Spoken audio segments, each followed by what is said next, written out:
What's up, and welcome back to Cleats to Whistle podcast. I am Brad Valdez. That guy over there is Kevin Watson. He's the co-host. And we got district champs in the house, Atherton High School, man. we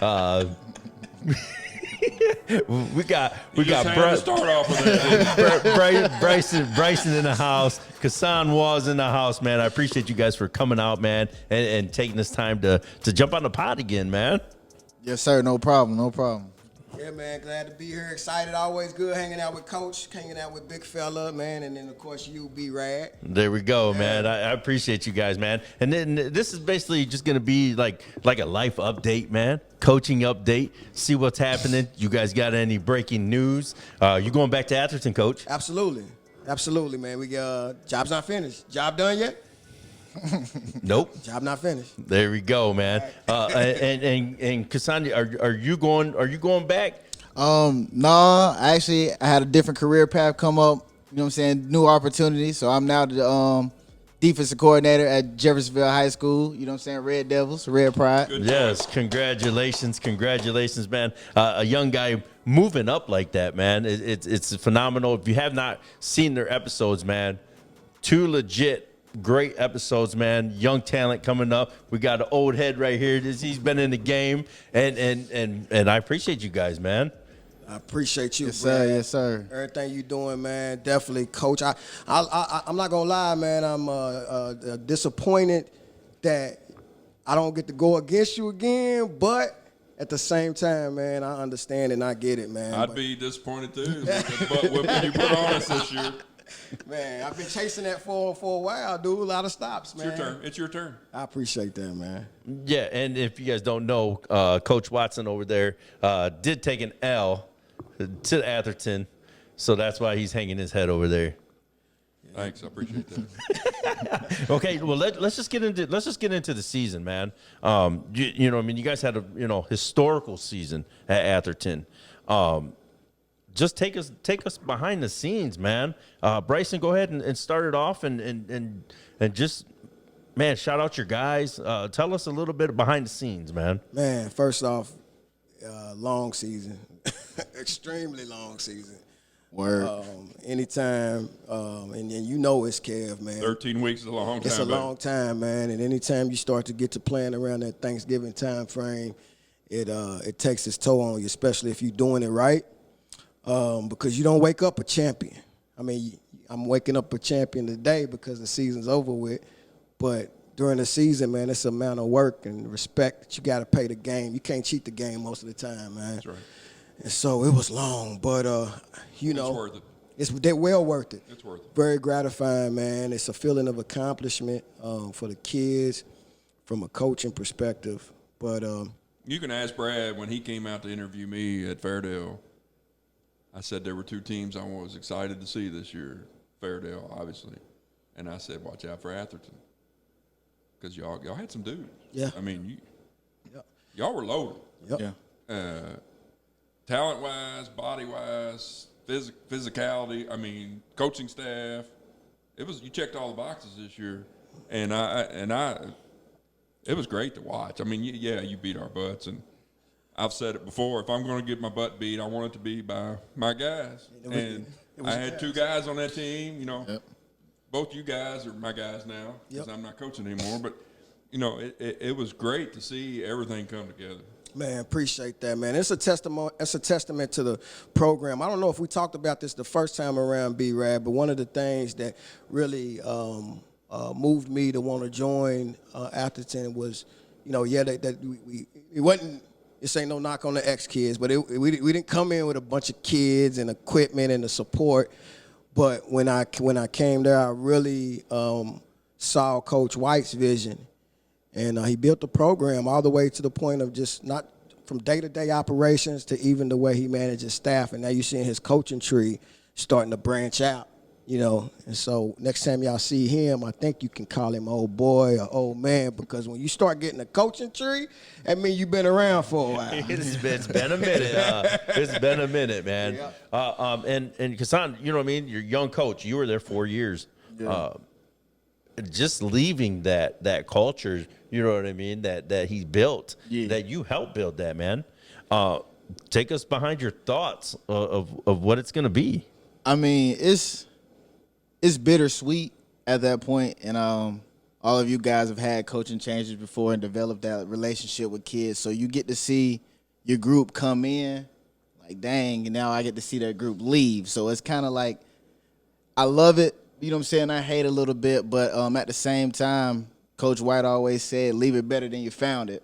So when I found Atherton, I don't believe they had any respect in the city as far as football-wise. I didn't know that because I was coming from out of town. I didn't know who was who. But, I mean, I think developing that and building that culture where people are like, this is a school they want to play at now. Like Coach coming saying from Fairdale, that's a respected school in the city from what I've been told and what I've learned my short time here.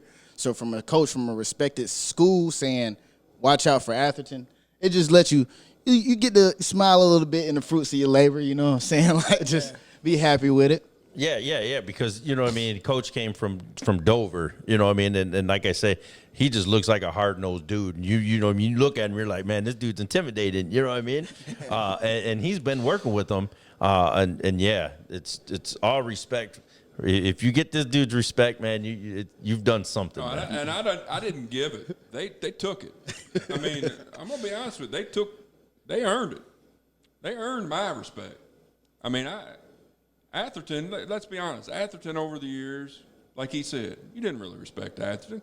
And like Nino has brought up before, they were everybody's homecoming game for a long time. Yeah. Hey, I won't play these dudes on homecoming no more. I'm telling you right now. I mean, and it's getting there. 1 year, people are going to say, I'm going to tell you right now, oh, Atherton got lucky last year, blah, blah, blah. Go out and do it again. Yeah. And go, like I told you after the game, what I tell you? You got to take that next step. Got to take that next step, man. That's the hardest. Everybody, yes, winning the district was great. And the first time Atherton's ever done it, it was the best thing the city's seen in a long time. But if you don't go on. You want more. You want more. And next year, you got to kick that door in. Trust me, we've been there. Yep. And Brad, you got to kick the door through, man.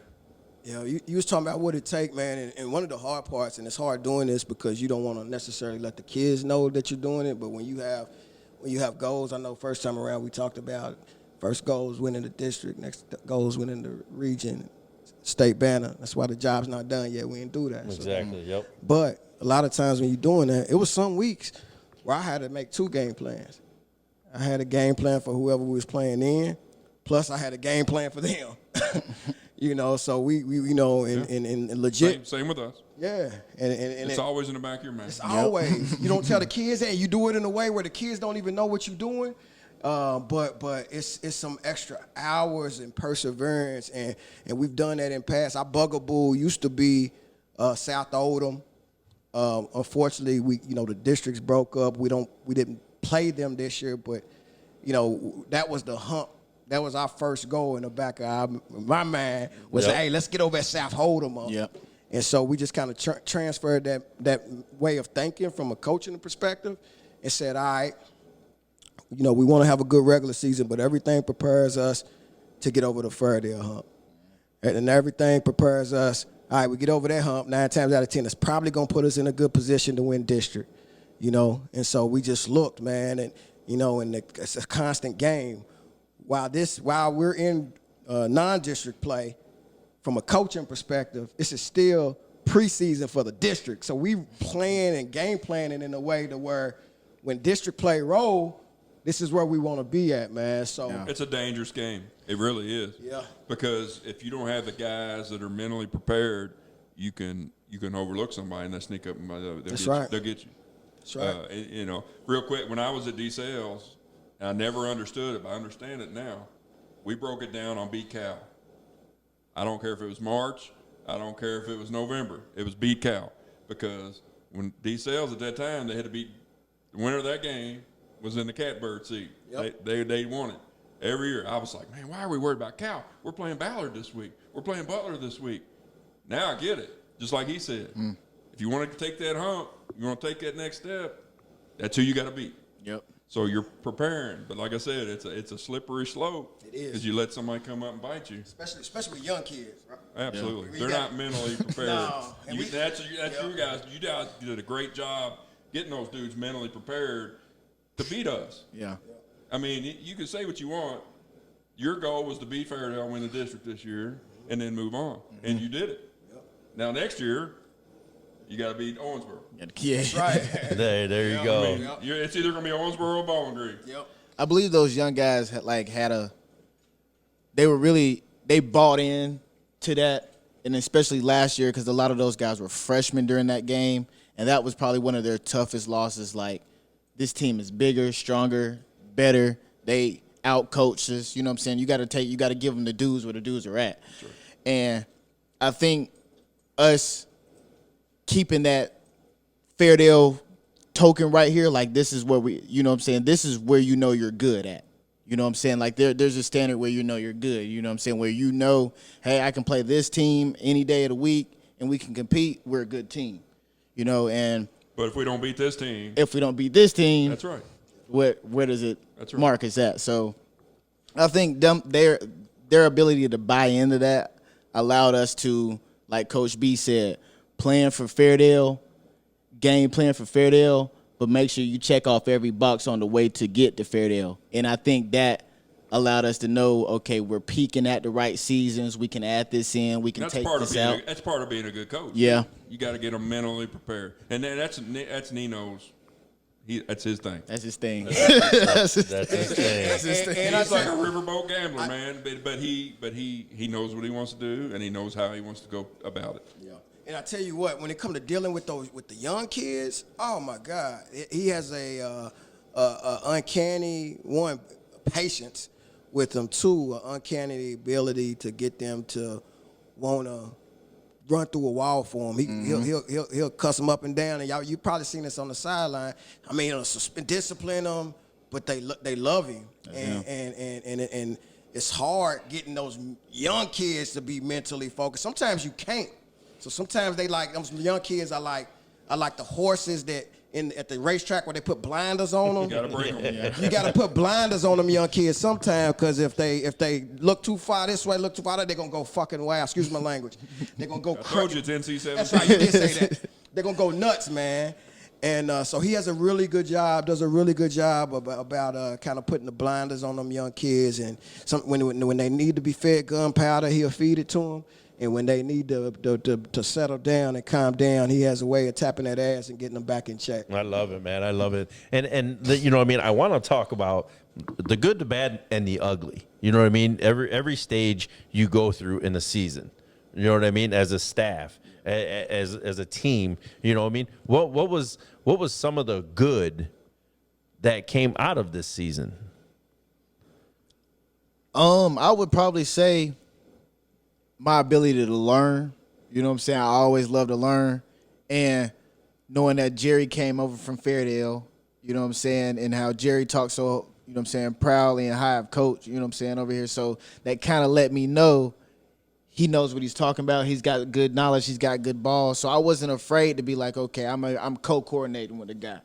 I'm okay. It's okay to learn from somebody else. So to have somebody like Jerry come in, show you how to add the structure to it. You know what I'm saying? Show you how to break it down for the kids. Show you how to make sure your lingo matches the kids. Make sure they can understand it. Having that come in, it set me up to where I am now. You know what I'm saying? And that's something I definitely want to shout out my guy Jerry for that. There you go. And Coach, you know what I mean? What was the good that came out of the season for you? Man, a lot of good. I think it was real good being able to see those guys jail, man. Because that's tough.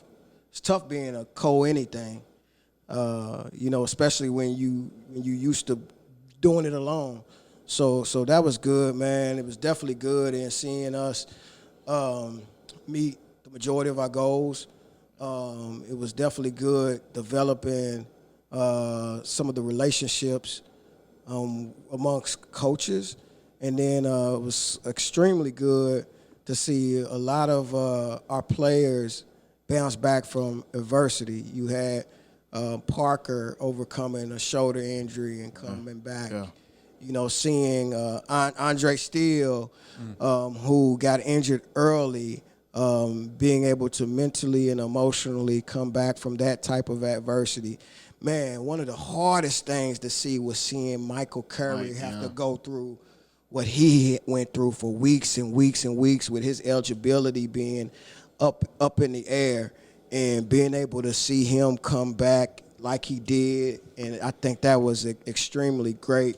And then lastly, man, and in my quarterback room, I thought that went a lot better than I expected. I thought those two guys, although we could have obviously played better at certain times, but I think to see them being able to mature and share time at a position, you had one starting quarterback that sometimes was being asked to move positions, play some receivers so we can get the other guy on the field. Yep. You know what I'm saying? And then That's a tough sell. That's a tough sell. And then being able to take the other guy who improved dramatically, Dean Heineman, and at the end of the day, no problems out the kids whatsoever. You get I had more problems out of people in the stands than I did the two kids on the field, Coach.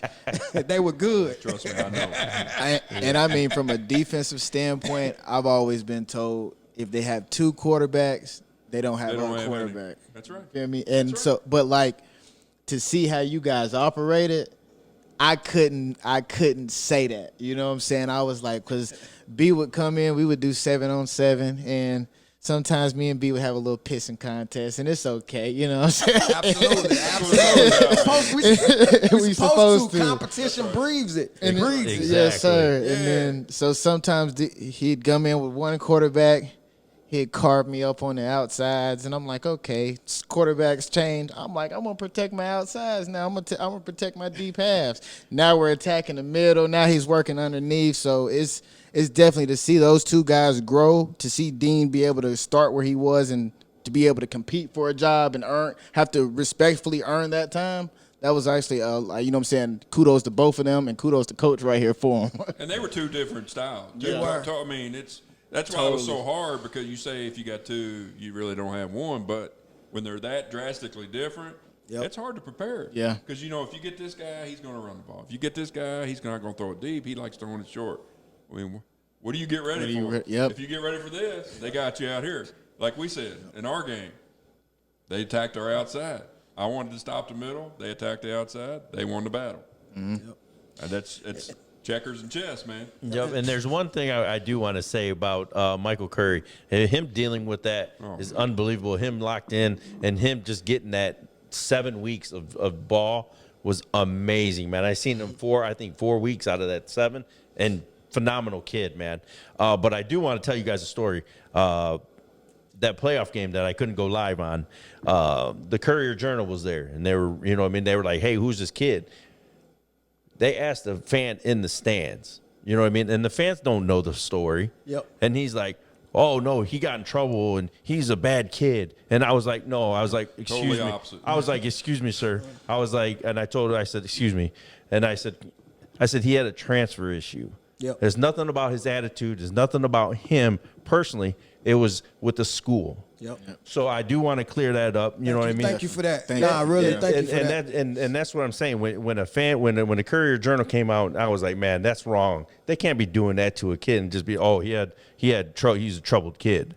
You know what I mean? Come on, man. If you're a fan, you don't know the whole story about this kid, so don't ever spit venom like that about that kid. That's right, man. And I mean, we've all been there, man. And I tell you, even though saying this, a lot of us say this is a different type of kid, man. But these kids, they make bad decisions just like we did. And be honest, a lot of these kids is not harmful at all. They like, almost like pillows compared to some of the crazy stuff we used to do. Every now and then you got your ones that's really out there, but man, any of these kids, man, to label them as bad is doing them a disservice. It's doing our society a disservice. They make a stupid decision every now and then. Like you said, his whole situation had nothing to do with a stupid decision made. So I'm glad you cleared that up, Brad. Because I wish he would have been a little later when he came. Dude, the timing couldn't been more perfect. So Don't think I didn't realize it was perfect because as soon as Andre went down, like Mike got eligible. Oh, yeah. So, I hope, and that was another tough part too, and I know we're getting heavy football, but this is a good conversation. When we started the season, we planned our whole offense around having 2 backs. That's why we ran so much split back. And so we spent our entire offseason preparing for X personnel, and we had Y personnel. And our personnel, if you look at our personnel, we pretty much had a different, especially offensively. Not only do we have a different offense game after game, because as Kevin said, you got this quarterback strong at this quarterback strong at that, and they're sharing snaps. But overall, you know, we had games where we had one guy. We had Sincere for half the year, then he gets hurt. You had Parker, who didn't get all the way healthy till halfway. So it was literally playing a game of whack-a-mole. Yeah, and so that was my next question. Going with the bad, you know what I mean? You had to deal with that stuff, man. You had to deal with a bunch of bad stuff, but it was not like a troubled kid, or you know what I mean? It was all football related stuff that was bad, and you know what I mean? Touch on that. Want to take it first? I don't think a lot of people truly understand what goes on to have a successful season and what goes on to have an unsuccessful season. But I mean, like we battled through injuries, but I think all the bad shine more light on the good, if that makes sense. You know what I'm saying? Not having Parker for half of the season, that means we have to find somebody that's going to step up. And it's next guy up, next man up mentality, you know, like, and then losing Sincere and losing people like that middle of the season, and now when you drafting up that depth chart on Sunday, it's like who prepared the best to fit this mold. So I think a lot of the bad shine light on the good, but I would say like just losing players to injuries, having guys return. Like I always call Dre running back Dre. That's since his first. I've always called him running back Dre. Like I never say coaches say don't put a guy in a position. You know what I'm saying? But like when I seen Dre his first time, I'm fresh out of college. I'm like, he plays running back. He plays running back. And to lose a guy like that his senior year with the year he was having, like that one kind of hurt me a little bit more than I would say a lot of it did. But I mean, that one stung. The injury bug was crazy this year. It was. Yeah. It was. I mean, y'all, man. What week did we play y'all? Y'all had 3 running backs, right? That went down like that. Y'all played us. Like week 8. Yep. And that was the first game we had our entire roster. Yep. All year. I told everybody, and we were saying it, and we were all singing that tune in our coach's room. That ain't the real Fairdale team. I'm like that. Don't let their record fool you. Cause it was rough. But you know what? Sometimes that's your best coaching job when you can just piece things together. I mean, we finished 500, one game over, and still made it to the regional final. I mean, that's the things you have to do. Yeah. You have to. You're not always going to be perfect all the way through. You gotta take this guy. Like Dre goes down, boom, you got another. Then having 2 quarterbacks is bad. Having 3 running backs is pretty damn good. That's a tough problem to have. Because all 3 of those dudes could have been 1,500-yard rushers. Put 100 on you easy. Easy. Yep. You know, I mean, and it's not fair to the kids, but it made you guys better. Yeah. And in the long run, it made you guys a lot better because you didn't count on one dude. You had 3 dudes you could count on. And that, to me, that's the best coaching job. Anybody can go, well, not anybody, can go 12-0 and everything go perfect. But it's when you face adversity and you move on and you beat adversity, that's the coaching job right there. Yeah, and that's why, like, all the stuff that I mentioned injury-wise, and that stuff is bad, but I wouldn't consider it to be bad because even the injuries, all that's adversity, you're going to build some sort of character either on the field or off the field. The bad part for me was my life became absolutely out of balance this season. I knew we had a chance to do something special, and just the grind of it, man. Like, when you crazy about this game and the kids, football becomes an idol to you. If you're doing it right. If you're doing it right. And I told this to my pastor in church a few weeks ago. I said, man, I'm not going to lie, Pastor. I was guilty of idolatry this football season. Football became an idol to me. And I had to repent about that. But I lost balance from a health perspective. I'm as heavy now as I've been in a long, long time. And other things, aspects of my life, man. My marriage is fine, but you know, all that stuff takes its toll. But you always try to, you know, it's gonna get a little out of whack for a season, and you try to pull it back together. But man, this year was the first year where I was like, whoa. Like, man, I can't wait till this over because I gotta get some things in order. Well, and that's why I always ask the question to coaches, man. How do you deal with that stress? You know what I mean? You had your pastor you could go talk to. Yep. You know what I mean? Who did you have? Well, I did my jiu-jitsu, and you know what I'm saying? Like, I hung out with my guys, you know what I'm saying? And then just try to relax when I could, you know what I'm saying? Still enjoy being young. But like Coach said, my life kind of got out of whack during this time because it's like I thought I actually had opportunities to go try to coach at the next level, at the college level. And I was like, man, I think I would do high school because I was like, maybe I don't have to go as hard. That was kind of my mentality with I could still coach, I could still do my thing, but it's not the grind of the rigorous college season. No, but it is. But am I wrong? Am I wrong? Like I had to realize like you still love it. You still love it the way you do because it's them long hours on Sundays. There's Sundays. There's time we're supposed to leave at. It's supposed to be a 2-hour meeting, 4, 5 hour plus long meeting. Like practices, you know, you have your set times. Kids are gone. Coach is still there. But like Coach B said, being able to try to ring it in while having that laser focus towards that main goal, it's a tough balance. That's how you know you're doing it right. That's right. It is. That's right. And it's easier to do that when you're younger. I'm relatively young, but I turned 40 last year.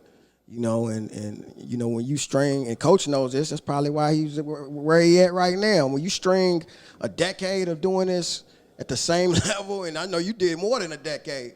When you string it together year after year after year, and then when you fortunate enough to be in round 2, round 3, Lord forbid, I got buddies that coach in Male that they done been in before this year. They was playing state championships 4 or 5 years in a row, you know, and then you got to turn right around. Some schools don't even. It used to be where everybody would start weightlifting in January. Now everybody's trying to get that edge, so some schools don't stop. It never ends. If you're gonna do it right, it never ends. It never ends. It never ends. You know, and it's crazy because I just seen Boyle County. They just put that first episode that they had out. But that thing juiced me up so much, man. I was like, I'm fired up, man. That's a different world. It's totally different. It is. But you know what I mean? That's the kids that they don't understand that you got to be different. That's right. Yeah. You got to have that juice, and you got to be different, and you That's right. can't be afraid to touch that. We You went know to what I mean? camp with them this year, and I've been coaching a long time, and I watched those dudes, and I was like, I've been doing it wrong all this time. This is how it's supposed to be done. Yep. Yeah, but it's a different world. Yeah. Those dudes, that's all they know is football. They're country boys, and that's all they want to do. They want to lift weights. They want to fight. They want to play football. That's what they do. Yeah. How'd they finish this year? They won the state champ. This is the 4th in a row. They won. Exactly. So, So they're doing it right. Yep. Yeah, something working. They're doing it We right. went for a whole long weekend to camp with them dudes, and I tell you Something what, working, you huh? learn pretty quick about yourself playing them boys. Yeah, and you know what I mean. And let's get into the ugly part, man. The you know what I mean. The stuff on the sideline that you guys had to deal with. You know what I mean. You're gonna take stuff personal. You know what I mean? Especially when you know what I mean. You're trying. You've had so much success in that last game, man. Something just falls off the rails. You know what I mean? We talked about it before. You know what I mean?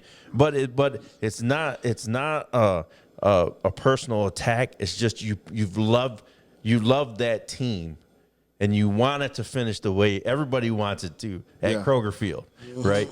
You know what I mean? Tell us the story. You know what I mean about the ugly, man. I mean, it's ugly, but it's a passion. You know what I'm saying? If you're passionate about the game, you're gonna get yelled at. You're gonna yell at somebody a little bit. It's the way things happen. Me and my guy, Coach Malik, actually, he's my D-line coach. He's coming over with me to Jeff, so we might have a couple There more we go. skirmishes. But it ain't nothing but love. You know what I'm saying? Nothing but love. Nothing but love, man. But we just had communication issues, and I think just being in the height and where we weren't playing where we're supposed to be, it's not finger pointing. It's just kind of like where we're gonna have this. It's a release. You know what I'm saying? Like something's got to go right. You not doing this, you not doing that. That's not necessarily it. It's just we're not all on the same page, and you get yelled at though sometimes. I mean, like one of my favorite stories. One of my favorite stories was at Holy Cross this year. So it's the first opening possession of the game on defense, and they're moving the ball. They came out in something a little bit different than we expected them to come out in. They came out a little bit more spread, so they kind of caught us on our heels a second. Damn, Coach Dick. So they Shout moved, out to Coach Dick, by the way. yes, sir. Shout out to him. And so they moved the ball. They got like 3 first downs in a row. And Coach, I just see him coming down the sideline. And it's like your spidey senses go off. It's like your spidey senses. You can feel the hairs on the back of your neck stand up when he's coming in. He's like, "Whoa, what's going on?" And then he flips the mic down. He's going at Jerry. He's going at me. And sometimes you laugh at it because it's what you want. It's the game. You know what I'm saying? That's what comes with football. If you're not getting yelled at during football, you might not be doing it right. Exactly, man. Exactly. And Coach, touch on your, you know what I mean? So my ugly part. So I'm to the point now where if we ain't fighting, we ain't trying. They say if you ain't cheating, you ain't trying. And we can't be fighting all the time. But I'm a firm believer in healthy conflict, man. If you're passionate about it, I'm passionate about it. We gonna bump heads. Mm-hmm. You know what I'm saying? So, we've had that happen internally pretty much every year to some. Say, hell, me and Wall, even the Holy Cross. We do it once a year. Yeah. We do it once a year when we on the same side of the ball, when the outside. But to me, that's healthy conflict because, man, you obviously needed to get that off your chest, bro, or vice versa. Exactly. Now, the ugly part to me is when you, and I'll just be blunt, when you entertain the noise from the outside, and when you entertain the noise from the outside. So for example, like y'all said, when you losing, you gonna hear the fans. And earlier in my career, I was the type of person that'd turn around and talk to the people in the stands during the game. I'm mature enough as a coach now to where that doesn't bother me. And I usually have this rule, and I usually say, well, not usually. I started it fairly recently. Is anything in-house, we just going to block out everything. Anything in-house we can talk about, we can have conflict, talk about it. If it's a player, coach, player to player, coach to coach, cool. But when it's a parent or a fan, we should never entertain it. You know what I'm saying? And I won't get into the specifics for me, but and of course, it comes when you lose in that last game. I ain't got no criticism all year. Then that last game, and a lot of folks, my wife, she comes to the game and she be like, "Ooh, you'd be surprised at some things you hear." And they normally don't bother me, but it's a particular situation. Like I said, I won't get into specifics. I heard something from somebody who just claimed to be by my side, and we do this, we do that. I love you, Coach B. And before the night was even up, you ain't worth a shit. Oh man, you don't know what you're doing. Yeah, why you doing that? And I normally don't respond to that, and it got ugly. I didn't cuss this person or nothing, but I sent a message back, and I said, you know what? And it was to the point where I was so pissed. And they got a kid on the team, and I will never, ever in my life, I don't care what somebody's parent do to me, I will never take something the parent did or said out on a kid. Never. And but the fact that I entertained that, to me, was the ugliest part of my season because that's something I said I don't do. Well, and I love you being, I love that you're being honest. You know what I mean? Because we all have that thought, man. We all have that same thought. But then that's where you're like, man, I shouldn't have had that. Yeah, I shouldn't have done You're human. You're competitive and you're human and stuff like that is gonna bother you. Yeah, and it hurt your feelings sometimes, man. I mean, you don't even realize it. No, and I'm like, man, forget you, man. What the man? But at the same time, it's like, you know what? And I sit back and look, my feelings was hurt, and I didn't realize that. I remember when B was on the defensive side of the ball, and I asked him, I was like, B, how you deal? It was just, that was my second year coaching. So it was just, I was probably getting on his nerves and texting him 10 o'clock at night. B, how you do this? Like, he would respond. That's the crazy part about it. Like, knowing he's got to get up in the morning. Pay it forward, bro. Yes, sir. But, like, I remember B saying, remember how many parents you see come to a practice. That's And when he said that, he was like, if they saying something and they came to a practice, he said he'll pay them an ear. But he was like, if they don't ever come to a practice and they want to say something, they can stay where they're at. That's why we close practice. That's right. And so like that stuck with me right there. If your parents not coming to practice, seeing what's going on, let them have it. Listen, I love it. I love that. And this is just my last question. You guys played up the disrespect card because I honestly felt this team was disrespected a lot. By the media, you know what I mean, by polls and all that. You can say, it's Atherton. Yeah, and that's their excuse they're going to say. You know what I mean? But you guys were playing great ball.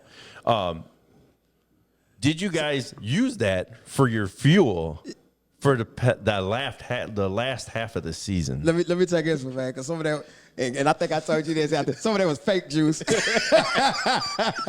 I definitely, it came down to that. I definitely played that disrespect card up.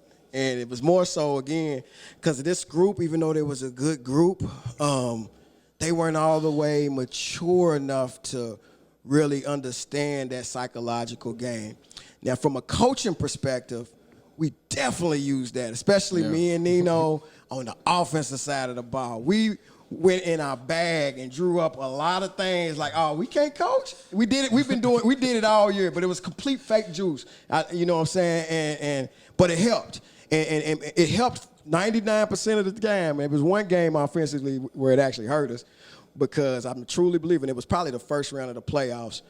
What I told our guys, I had to apologize to our staff. I apologized to Nino. I said, yo, I was trying too hard. Like, I needed to scale it back. I overthought that thing. And, I felt like was it Butler we had first round? I feel like we could have played a lot better offensively, but just started doing stuff that was just out of character, man. We weren't no wristband team. We started coming out with wristbands and doing all this stuff. It's pressure. Yeah. It's wanting to succeed and doing all you can do to succeed. And sometimes you overthink it. Yep. Sometimes what I tell you when we were sitting out here, I said, keep it simple, stupid. That's it. That's the best way to do it. Be you. Don't worry about everybody else. Be you, and everything takes care of itself. Yep. Man, I appreciate you guys, man. Best of luck over there at Jeff, man. Hey, we're gonna take a trip across the river. Come on over across the water, just to hang out with. Just because I'm hanging out with you, man. Yes, sir. It's gonna be good. So best of luck to you. Best of luck, Coach B. Appreciate that, man. Man, we will be there. You're gonna give me luck now. Hey, I'm on your side now. yeah. Hey, we'll be there supporting you guys, man. You guys ever need anything from us? You need anything from us? Just let us know, Coach. No problem. You got my number. Text me. Let's get it rolling, man. Yes, sir. But yeah, again, thank you. Likewise, man. For if anything we can do, man, I love what y'all doing, man. I'm all about. It's another one of my things, man. Is seeing the game evolve locally. So I appreciate, what y'all doing for the game, the local coaches. You know what I'm saying? It's definitely, believe it or not, it might not seem like it in the beginning, but it's definitely a market for what you guys are doing because people are talking. The same conversations that you bring it to them. A lot of people like to have these out in the bars, in the meeting rooms, everywhere, man, in the stands. So keep doing what you're doing, man, and have that attack us with tenacity, just like you're doing, man. Be yourselves, man, and y'all got my support for anything. If it's a shirt that you need printed, whatever, you got mine, man. I appreciate y'all. Hey, I appreciate you, Definitely man. building on. You got anything else? Sorry, but hold on. Same as him. I mean, I know I'm a retired guy and I'm washed up, but if you guys need any advice or anything, I'll do whatever I can to help you. just because I'm a old Fairdale guy and Atherton and Jeff. I don't be afraid to reach out. I'm around, and I'll do anything I can to help you. Yes, sir. Yes, sir. Oh, I just want to say shout out. I mean, saying appreciate you too. You know what I'm saying? Like just loving this because especially like one of my hardest things is not being from up here is getting myself out there, meeting other coaches. You know what I'm saying? Exploring, finding different people to talk to. So I think this opened up an alleyway for me that other people can see and meet me in a certain way, and I can see and get to meet them. So I appreciate that, Mr. Brad. All right, man. Yes, sir. I appreciate you guys, man. Like I always say, everyone has a story. We're here for them to tell it. Cleats to Whistle podcast.